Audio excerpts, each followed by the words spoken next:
This presentation provides an overview of the Victorian Auditor-General's report, Public Hospitals 2015-16 Audit Snapshot. Victoria's public hospital sector is made up of 87 public hospitals and 22 controlled entities. Public hospitals are primarily funded by the state and Commonwealth governments, and funding amounts vary depending on the type of patients that hospitals treat and the services they provide. We have classified the 87 public hospitals into 4 groups: metropolitan, regional, rural and small rural, based on the location, size and funding they receive. In this report, we commented on the matters arising from the 2015-16 financial report audits of the 87 public hospitals in the public hospital sector. We also assessed the sector's financial performance during 2015-16 and its sustainability risks as at 30 June 2016, and we comment on capital funding in the sector through some case studies. All of these hospitals and entities received clear audit opinions on their financial reports for the year ended 30 June 2016. Parliament and the Victorian community can have confidence in these reports.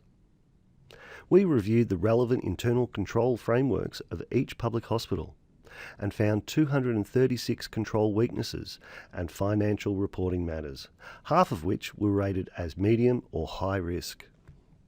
Public hospitals have acted to remediate matters raised in previous audits, and they resolved 70% of these matters in 2015-16. However, some high-risk and medium-risk problems remain. The public hospital sector overall had a net deficit of $115.9 million in 2015-16, which was an improvement of $19.9 million from last year. Increases in capital funding and revenue from private patients and residents drove this improvement. The sector also controls $16.5 billion in assets, an increase of $1.6 billion from last year.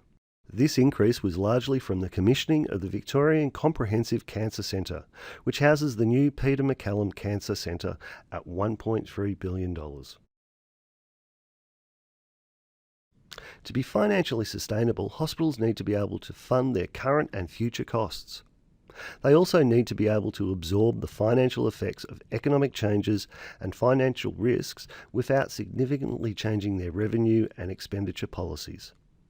Overall, we assess the public hospital sector as having a medium risk to financial sustainability for the year ended 30 June 2016. This is consistent with our assessments in the previous 5 years. We based our financial sustainability assessments on 4 risk assessment indicators: net result, liquidity, days cash available, and capital replacement. Some hospitals continue to face short-term challenges to meet their financial obligations over the next 12 months.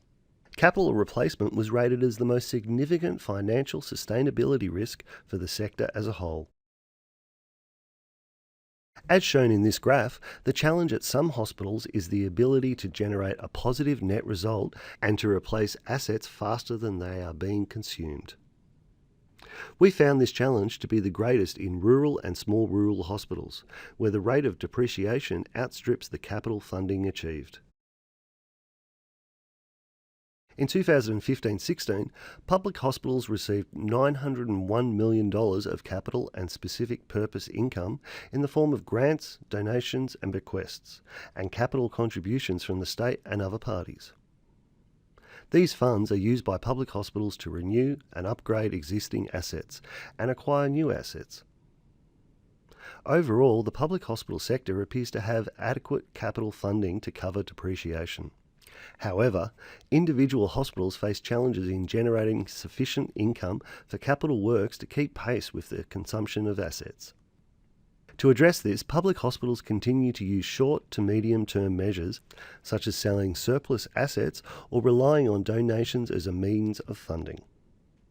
This is not sustainable in the long term to address the shortfall between available capital funding and the sector's asset replacement needs for individual hospitals. We made one recommendation in this audit directed to public hospitals. Public hospitals need to promptly address matters raised in our most recent and previous audits and rectify any weaknesses in their internal control environments to mitigate the risk of material errors in their financial statements. We will continue to monitor the hospital's internal control environments during future audits.